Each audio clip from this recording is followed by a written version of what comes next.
Hello everyone. Active passive voice अगर हमें समझ में आता है, लेकिन जब एक्टिव और पैसिव के क्वेश्चंस आ जाते हैं तो हम कर नहीं पाते, यानी हमसे मिस्टेक हो जाती है। तो आज की जो क्लास है वो आपके लिए गेम चेंजर होने वाली है, क्योंकि आज मैं आपको ट्रिक्स के हिसाब से पूरे क्वेश्चन कराने वाला हूं, और क्वेश्चन जिससे कि एसएससी एग्जाम में जब वो क्वेश्चन आए तो आपसे गलत ना हो। पहले अपन समझेंगे कि एक्ट वॉइस जो है वो किस रूप में काम करता है, कैसे कैसे बनता है। अगर अपन यहाँ पर वॉइस की बात करें तो वॉइस दो प्रकार के होते हैं, एक होता है एक्टिव और एक होता है पैसिव। ठीक है, एक्टिव और पैसिव। एक्चुअल में हमें ये तो समझ में आ गया कि एक्टिव क्या है, पैसिव क्या है, मैंने क्लास पढ़ा दी है, आप जाकर प्रीवियस क्लास को देख सकते हैं। लेकिन आज अपन देखेंगे कि एक्टिव से पैसिव कैसे बनाते हैं, यानी आज अपन फॉर्मेशन सीखेंगे। तो आप जब फॉर्मेशन समझोगे तो सबसे पहले आपको ये देखना है कि दिया गया सेंटेंस जो है वो एक्टिव है या पैसिव है। पहले तो अपन ये देखेंगे एक बात, फिर इसके बाद में आपको समझ आना चाहिए कि अब अगर आप सेंटेंस को चेंज कर रहे हो तो चेंज करने के लिए क्या क्या रूल्स होते हैं। ठीक है, तो वो रूल्स भी आपको आना चाहिए। ठीक, इन रूल्स के बारे में अपन को पता होना चाहिए। इसके अलावा मोस्ट इंपॉर्टेंट होता है हेल्पिंग वर्ब प्लस वर्ब की थर्ड फॉर्म। तो ये सभी की सभी चीजें जो है वो आपको स्टेप बाय स्टेप आना चाहिए, स्टेप बाय स्टेप। अब कैसे रहेंगी इनको समझो। सबसे पहले अगर अपन रूल्स की बात करेंगे तो अपन ने लिखा रूल नंबर फर्स्ट। ठीक है, rule number first. Rule number first में अपन कहने वाले हैं कि सब्जेक्ट जो होता है ना एक्टिव में, वो सब्जेक्ट किसकी जगह ले लेता है, ऑब्जेक्ट की। ठीक है, यानी अपन ने कहा सब्जेक्ट ऑब्जेक्ट की जगह पर हो जाता है और जो ऑब्जेक्ट है वो सब्जेक्ट की जगह पर हो जाता है। तो इसको अपन क्या कर देते, इंटरचेंज कर देते। ठीक है, और ये क्या हो गया हमारे लिए, सब्जेक्ट हो गया। ये आगे अपने लिए सब्जेक्ट इंटरचेंज करेंगे। इसके बाद में अगर अपन सेकंड की बात करेंगे तो next helping verb, next helping verb. इसके अलावा अगर अपन तीसरे की बात करेंगे तो हमेशा याद रखना ऑलवेज वर्ब की थर्ड फॉर्म आएगी। ठीक, इसके बाद अगर अपन बात करें तो आपको सेंटेंस में कभी भी इज, एम, आर, वॉज, वर ये मिल जाते हैं। तो इज, एम, आर, वॉज, वर के साथ में आप हमेशा ध्यान रखना कि आपको किसका प्रयोग करना है, बीइंग का, पैसिव वॉइस में, एक्टिव में नहीं, पैसिव वॉइस में। इसके अलावा अगर अपन एक दो तीन चार पांचवे की अगर अपन बात करें, ठीक है, तो हमेशा ध्यान रखना कि बाय का प्रयोग करते हैं। ठीक है, बाय का प्रयोग करते हैं, प्रयोग करते हैं हमेशा। अच्छा, बाय का प्रयोग किससे पहले करते हैं, यानी जो पैसिव का ऑब्जेक्ट होता है, पैसिव का ऑब्जेक्ट होता है, पैसिव का ऑब्जेक्ट ऑब्जेक्ट होता है, उससे पहले, उससे पहले अपन किसका प्रयोग करते हैं, बाय का। ठीक है, यानी एक्टिव से जब पैसिव बनाते हैं तो पैसिव का जो ऑब्जेक्ट होता है उससे पहले अपन किसका प्रयोग करते हैं, बाय का। अब ये समझ में अब इसको बिल्कुल स्ट्रक्चर फॉर्मेट में लेकर आते हैं। स्ट्रक्चर फॉर्मेट में लेके आएंगे तो बहुत प्यारा सा समझना कि ये लिखा अपन ने एक्टिव। जब अपन एक्टिव लिखेंगे तो सबसे पहले सब्जेक्ट, सब्जेक्ट के बाद फिर अपन लिखते हैं हेल्पिंग वर्ब, इसके बाद में वर्ब, जैसे हेल्पिंग वर्ब वैसी वर्ब, और ये हो गया अपना ऑब्जेक्ट। अब अपन क्या बनाएंगे, पैसिव।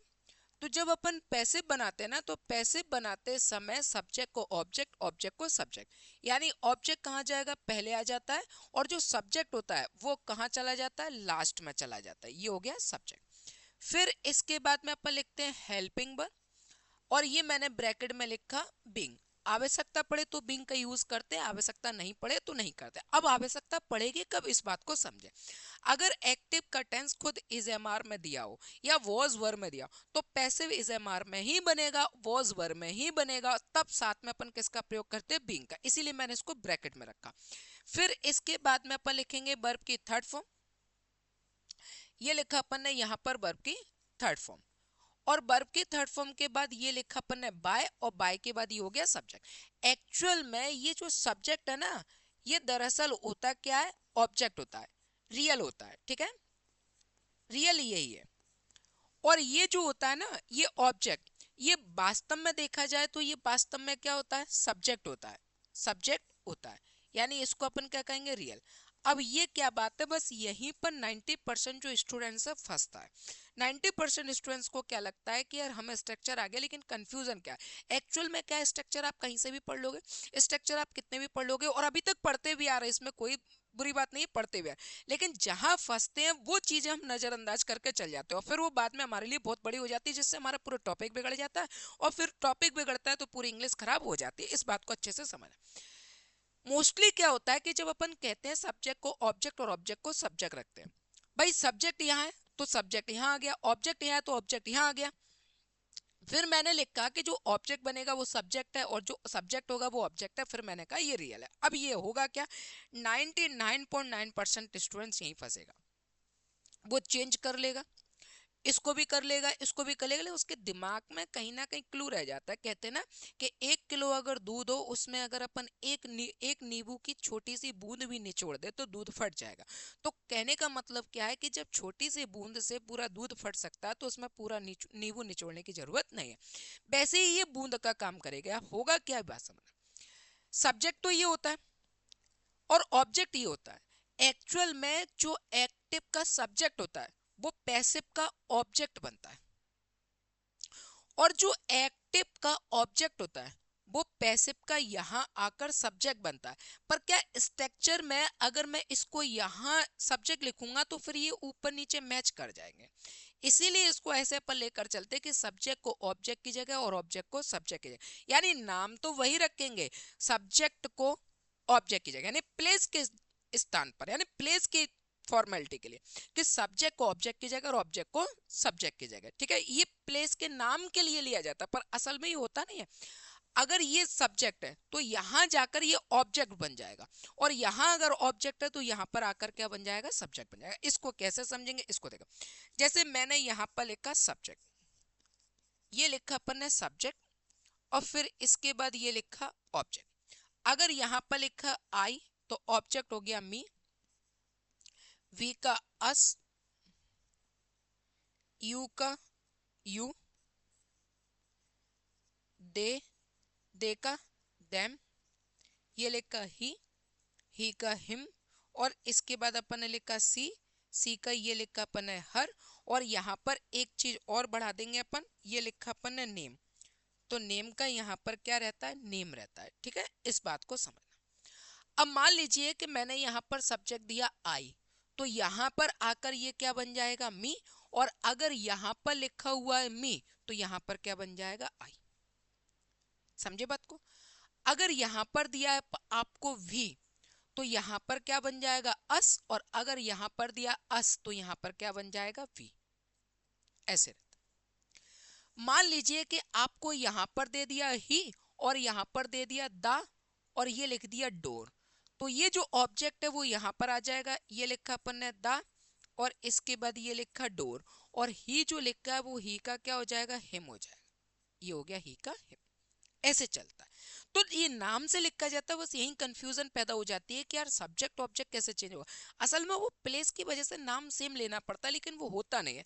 सब्जेक्ट यहाँ के ऑब्जेक्ट का रूप ले लेता है और ऑब्जेक्ट जो होता है वहां पर सब्जेक्ट का रूप ले लेता है। ठीक है, चले, ये स्ट्रक्चर को आपको फॉलो करना है। सब्जेक्ट को ऑब्जेक्ट, ऑब्जेक्ट को सब्जेक्ट, फिर अगले टेंस के हेल्पिंग वर्ब को यूज करते हैं, आवश्यकता पड़े तो बीइंग का यूज करेंगे, वर्ब की थर्ड फॉर्म हमेशा रहेगी, और सब्जेक्ट के बाद में बाय, सब्जेक्ट से पहले बाय का प्रयोग करते हैं।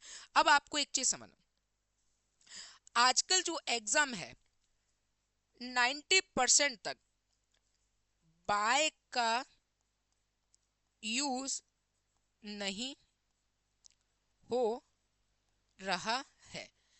मतलब मेरा ये है कि धीरे धीरे ये जो बाय लगाने का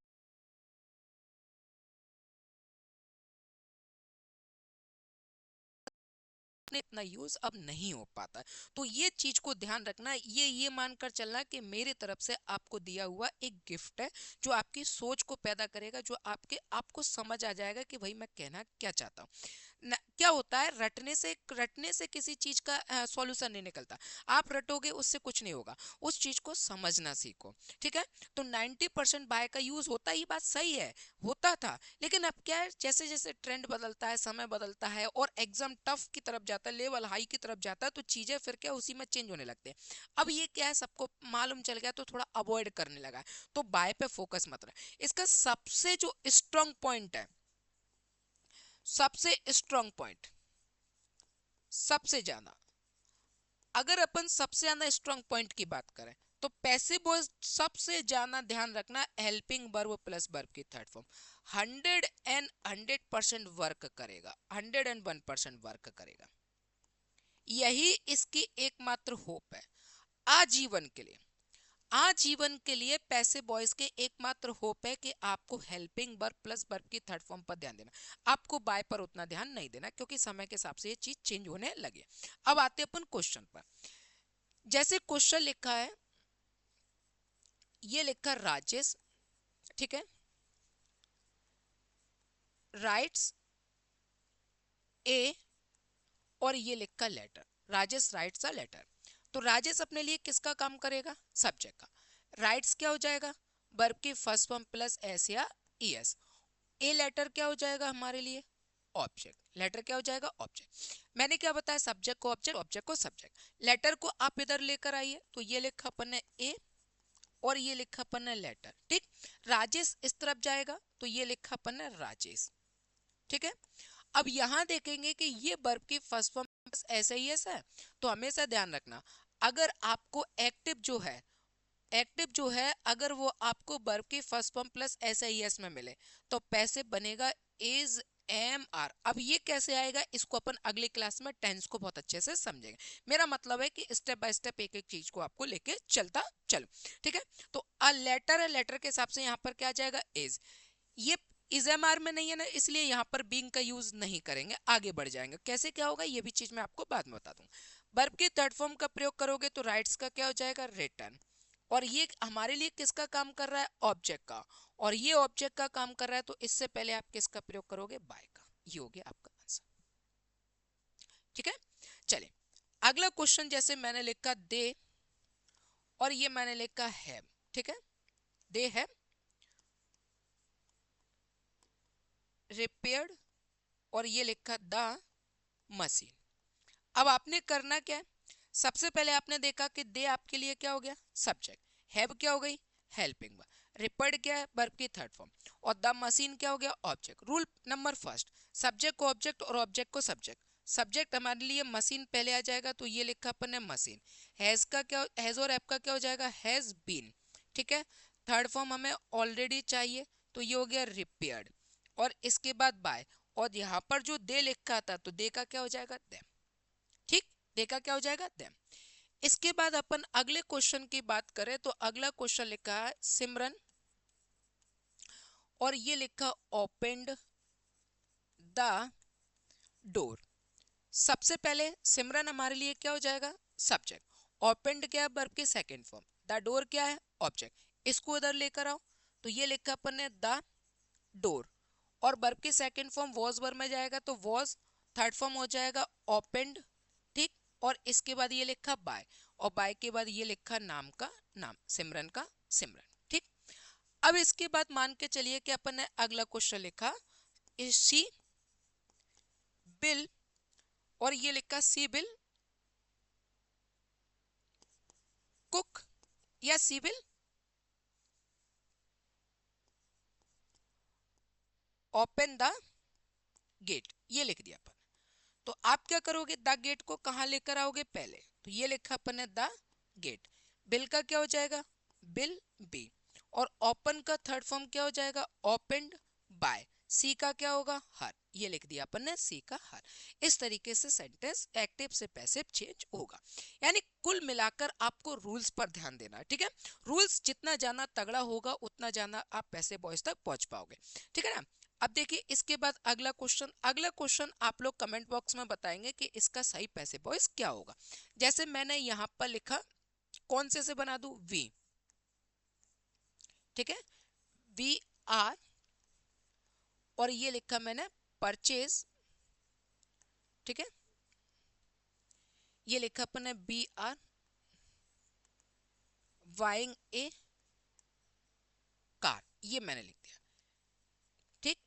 और ये लिखा मैंने change into passive voice, change into passive voice, ये लिखा पैसिव वॉइस। यानी इस क्वेश्चन का आप लोग कमेंट बॉक्स में आंसर बताइए कि इसका क्या बनने वाला है, क्या पैसिव वॉइस रहेगा। ये लिखा अपन ने car, we are buying a car.